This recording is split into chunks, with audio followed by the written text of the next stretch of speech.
Action. Action. Take. Action. Alright, so it's been a while since I've done a video, but I've been really busy and doing a lot of things. So, but figured best time to do a video now that I got this bad boy almost done, 90% done. The only thing I have left is to put some shelves in the bottom. I might end up doing some drawers like underneath the miter station down the road. But if you go and look at, I think the first video I ever did, you'll see that how everything was cluttered against this back wall, and you also see the other clutter.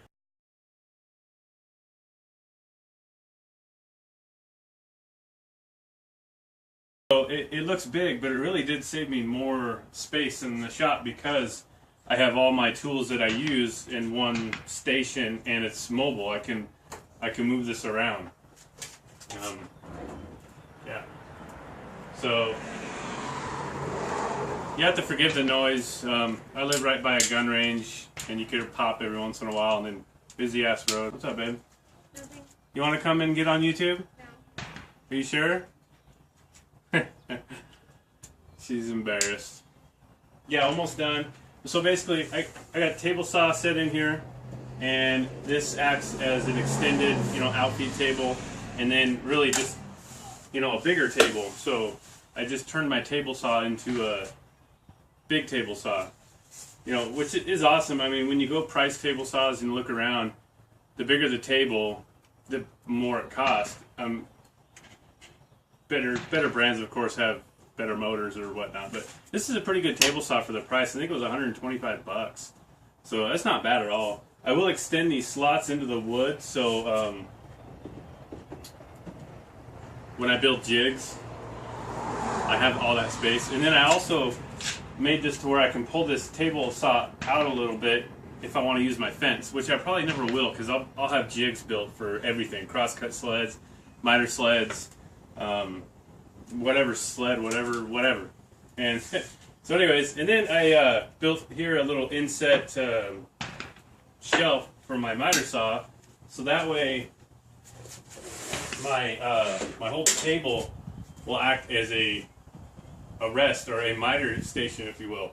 So and then I have a hole right here for my cord, so I can cut 10 foot of stock and have it resting on something.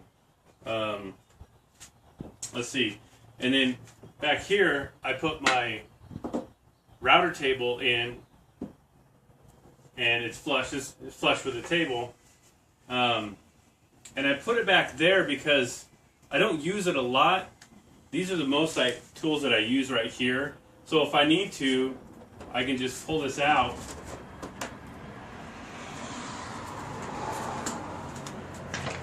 Come on the other side and use my router. I'll be putting my bandsaw somewhere else. I have a drill press over here that I'm going to be putting up on that side. And then eventually all this clutter that you see over here is going to go away. It's all going to be gone. I don't know what to call this. The ultimate workbench is what I've seen online, and the place I got the plans for this, or actually, I'm sorry, the idea, I couldn't get plans. I tried to get plans, and I couldn't find any. All I seen was a picture. But it wouldn't have really mattered, because you kind of, when you build something like this, you have to go based off the size of your tools.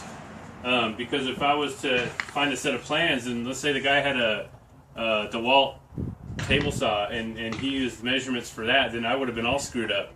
So I just basically looked at the design, looked at some of his pictures that he had, and just went to town. Okay, so as I was saying before, once I got this workbench done, how much space it would really save me.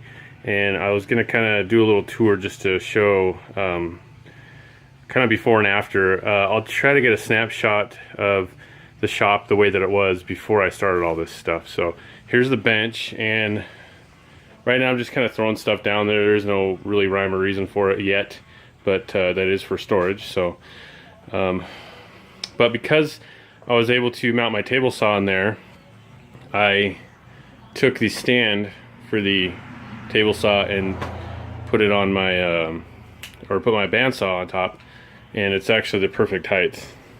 Before, the miter saw and the table saw were over here, but because they're not there anymore and they're all here, now I got all this space, and all that crap is going to eventually be going all up in here and there. So kind of hard to video and direct my finger. But anyways, so much more to come. Like I said, see the snapshot before and after, and you kind of get a good concept of how much space I really saved. And where I'm standing right now is going to be much more space once I build the shed out back. But yep, till then, see you later.